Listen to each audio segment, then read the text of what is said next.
All right, my draft friends, AFL Mid-Season Draft is done and dusted, and you know what time it is. It's time to judge. We're going to go team by team through every club that's made some moves in this mid-season draft, who's found a gem, who's filled a need, and who might have grabbed another cult hero. Today, we're going to be diving deep into Carlton, Collingwood, Essendon, Gold Coast, North Melbourne, Port Adelaide, West Coast Eagles, and the Western Bulldogs. So make sure you hit that like and subscribe for some great AFL content. Let's get cracking. Starting alphabetically, of course, with the baggers. Run that intro and let's get into it.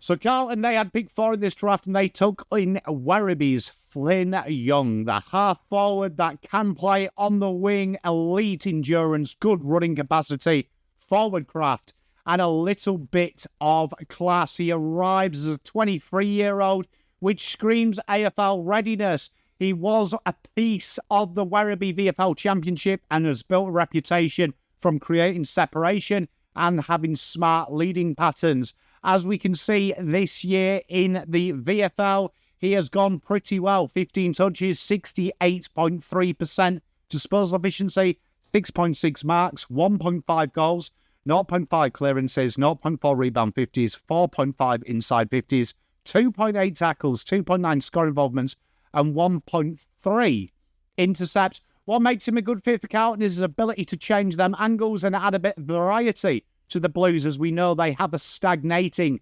inside 50 who are sometimes a little bit one-paced, particularly with their ball movement. With his inside 50 game, he could quickly become the link-up threat the Blues desperately need. AFL ready is my verdict. Carlton need a bit of forward half spark, and Young brings it in spades. Collingwood Football Club, then, they started off with their pick, a ROAN STEELE, a halfback that can float through the midfield.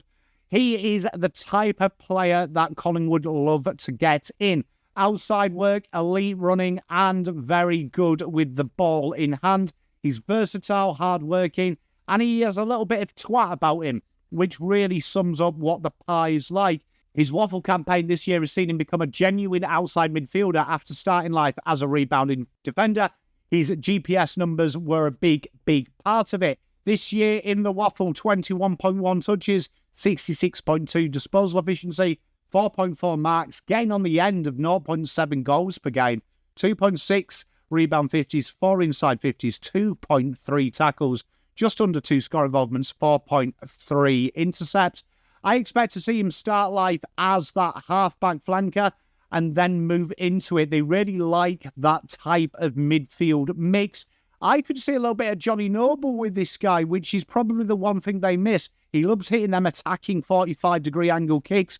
Ideal for Collingwood when they open up that corridor with their ball movement. Their next pick was Noah Howes. We've talked about him before. The key forward, strong aerial threat, very mobile, and has got glue hands. He brings another layer of excitement at 196. Big vertical leap. Loves to be that prototypical modern-day half-forward. His Sandford season has just showcased goal after goal. It mirrors that Charlie West strategy that they had, stacking their key forward cupboard for the long term.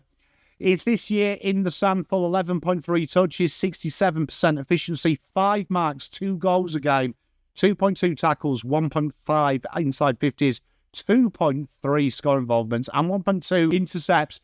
He really will be one of these players. It's all about role clarity, you can see with Collingwood, and long-term thinking. STEELE, I think, pushes for early games, while Howes has that nice time to growth, and Asset has a lot of traits that Brody Myercheck McStay will really be able to hone in training. This seems to be a very surprising acquisition for Collingwood, but one that will bear fruit.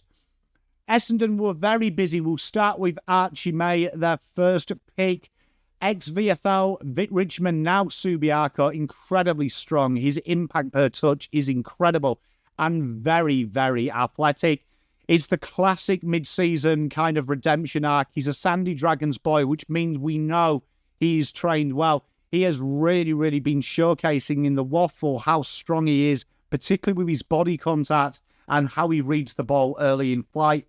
He's been a main focal point for Subiaco, and this is the kind of very mobile Peter Wright that they want. We can see him waffle this year, 13.8 touches, 53 efficiency, 6.2 marks, 2 goals a game, 1.8 inside 50s. Not shy of his tackling as well, just under 3 tackles, 3 score involvements. A real strong acquisition for Essendon, and one that looks plug and play already, and I think will be an incredible foil for young Nate Caddy.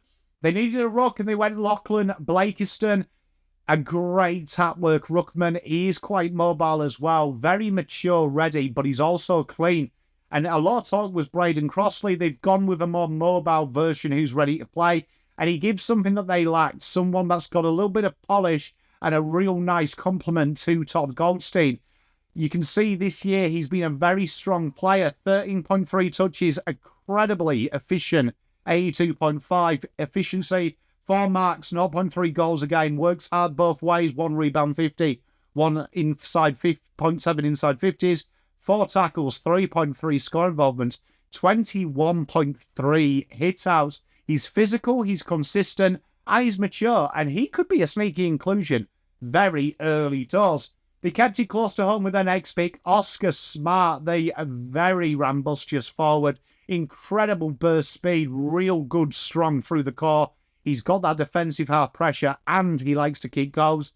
He is a very rare athletic trait. Built very well, but very strong vertical leap. He's no surprise that he's been picked up this year. He brings the heat, has some serious explosiveness inside 50. He really is a small forward with big influence. 13.2 touches this year. Poor efficiency at times, 60%. 3.8 marks, 1.2 goals, 3.7 inside 50s, 4.2 tackles, 3 score involvements. He is a real small guy that has a big presence. I'm really looking forward to seeing how this one pans out. And then Liam McMahon was their final pick, the goal-kicking, courageous leader of the Carlton VFL. This is probably that feel-good story. Been overlooked so many times since delisted by the Pies. He has rebuilt himself as the key pillar of the VFL side, and he is the classic mature edge forward who literally knows how to play the game. 9.7 disposals, 67 disposal efficiency, 4.3 marks, 3.34 goals, 1 tackle a game, 2.4 score involvements. This guy here is one of the best in the air. His aerial prowess is fantastic, reads it really well. And what has Essendon done here? They haven't just filled holes, they've added competition across the forward line and got really good replacements for the injured players. They've really perfectly executed this draft. I'm really excited about seeing these 4 lads make hay in the AFL. Gold Coast, pick 7, Oscar Adams, the ex-St Kilda boy, now of Glen Elg, a very strong interceptor, good lockdown ability as well. He gets his second chance at the big time, and he's a big boy, 198. Very physical, and he's fits the profile, particularly with the injuries that Gold Coast have.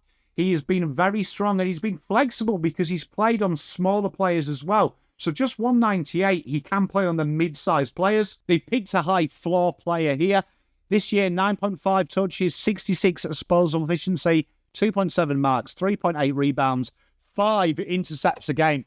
Don't be surprised if this guy plays quite early doors. I really like this pickup for them. It allows them to play a very versatile down the back half of the ground, and he is AFL ready. With their next pick, they looked for an eye for the forward, and that is Caleb Lewis.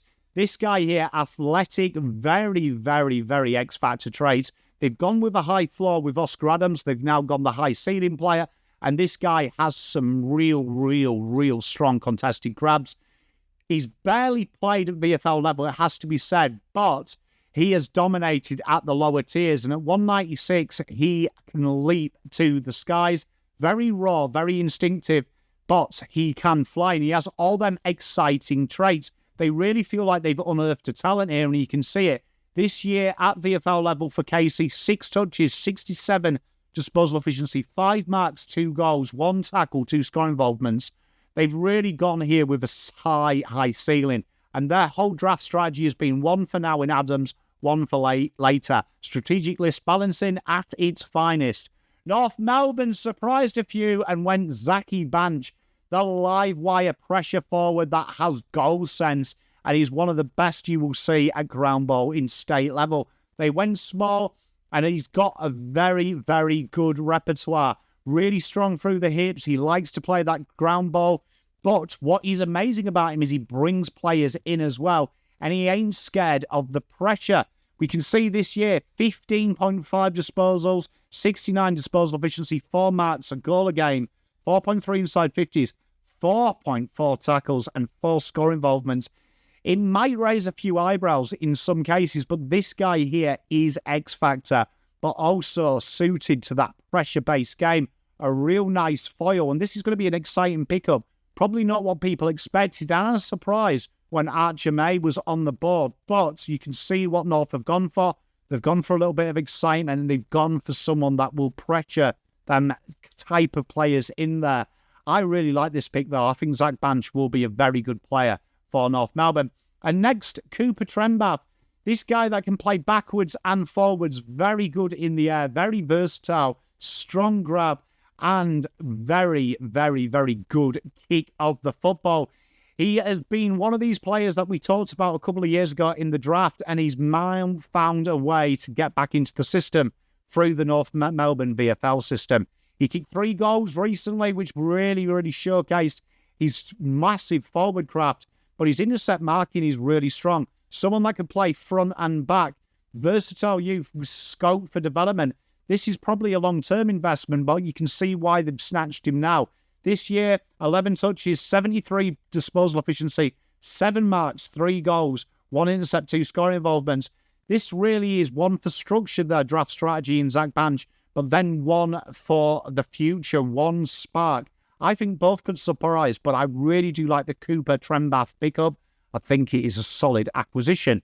Port Adelaide, as they always do, they keep it close to home, and they went with the behemoth Harrison RAMM.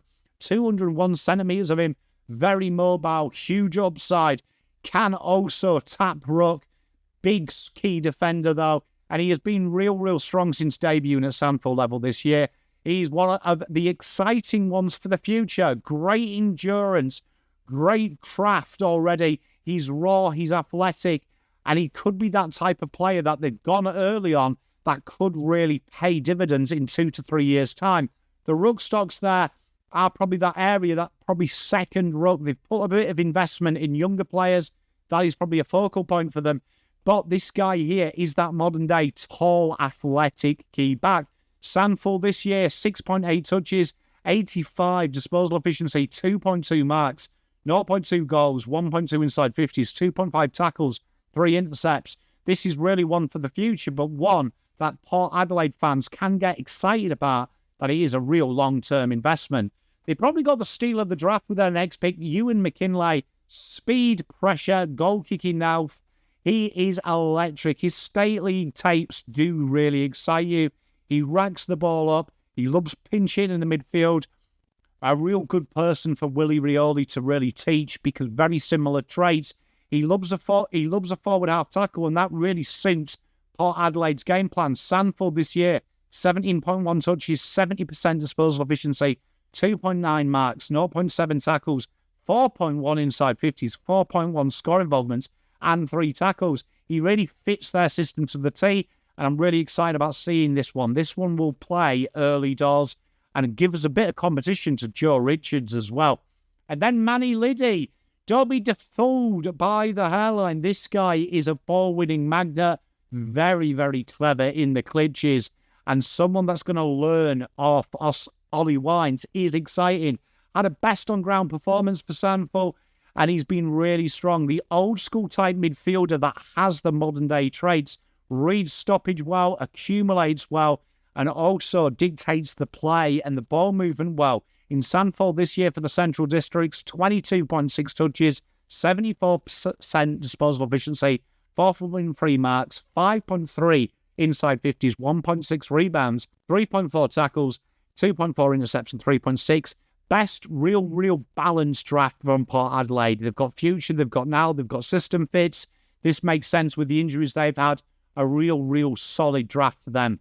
My favourite draft of the ranks, though, this West Coast Eagles, With their first pick, no surprise, they went with midfield convert, halfback flanker, Richmond's own Tom McCarthy, intercepting a lead kick, very, very composed. And he was the best kept secret, really, wasn't he? Let's be honest. He doesn't just rack it up, he impacts. I think he walks into the best 22. He's incredibly clean, great user of the football, exactly what the Eagles need. In VFL level this year, 22.6 touches, 73.6 efficiency, 4.1 marks, 3 rebound 50s, 2.4 inside 50s, 3.3 tackles, 5.4 intercepts. This guy here really, really showcases that great ball use, and he's a plug-and-play fit, exactly what they want. I am really excited about Tom McCarthy. And then they took my boy with their next pick. You know I love a South Australian. The diminutive forward that can pinch hit through the midfield, combining speed, power, and goal sense. Norwood's own Jacob Newton. This guy is someone that is really, really impressive. Had that foot injury that put him out of the testing last year, unluckily not to be picked up, but this guy is a goal-kicking threat. Real low risk, but incredibly high reward, and a real big spark plug for the Eagles. When they've got an aging small forward line, Jacob Newton slots in there, and he is excitement, and I think ready to play, and may surprise people with just how good he could be. 8 touches in the sample, 63%, 3 marks, just under 2 goals a game, 2.5 tackles. This guy here works really hard. West Coast Eagles, their strategy has been obvious. 2 AFL-level players, mature, ready, and have all them traits that they're severely lacking. Real exciting draft from them. And we finish with the Doggies, who probably got the slider of the draft. I am surprised he finished at 5. Peel Thunder's halfback, Michael Selwood, a lead kick, very experienced at the state level, very strong intercepts, and uses the ball brilliantly. An absolute territory magnet who finds the ball, has a booming left foot, and can break lines. 23.7 touches for Peel this year, 82% efficiency, 7.1 marks, 6.3 rebounds, just under 4 tackles, 10 intercepts, just under. They love these types of players, and this is a real ready player. This guy is going to be a star for the Eagles. I am locking this one away that they have got over 100 gamer already in Selwood. This guy can play ball. Long overdue his opportunities. He has got all the facets that we expect from a halfback flanker. This could really be that Riley Bice type player that comes in straight away and really changes the dynamic. The one area there, that slingshot of the Dogs is so poignant at times. This adds another layer. He will be brilliant. And then they went with the young guy who has the only player not to play state level here, Zachy Walker, that medium-sized potential key defender, Gippsland power. Only seen 1 game of him this year, so obviously this is probably not the best scouting report, but very composed, very good in the air. He does seem to have this real good positioning and definitely a long-term project for them. Looks like he's got the game smarts, playing as that mature age junior. He has definitely looked okay in the Codes Talent League game that I saw. He's really got that defensive, really prowess, and they do like the slow burn type players. We haven't seen Buslinger very much, so they do look after them very well down at the kennel and really do it. This year in the Codes Talent League, 14.8 touches, 6.5 marks, 4.5 rebounds, 1 tackle. They've really hit the defensive double, the Doggies here. Short-term help and then a long-term prospect. So there you have it. The clubs, the picks, a whole lot of stories, and a new beginning. Let me know your thoughts on what your club picked up. Who's your favourite pick up there? Who do you think will play first? Or which selection do you think we'll look back on and go, what a steal of the draft? Make sure you hit that like and subscribe. Drop your club's grades in the comments. Catch your legends next time. And remember, mid-season heroes are made when the season is on the line. Till next time, Pom out.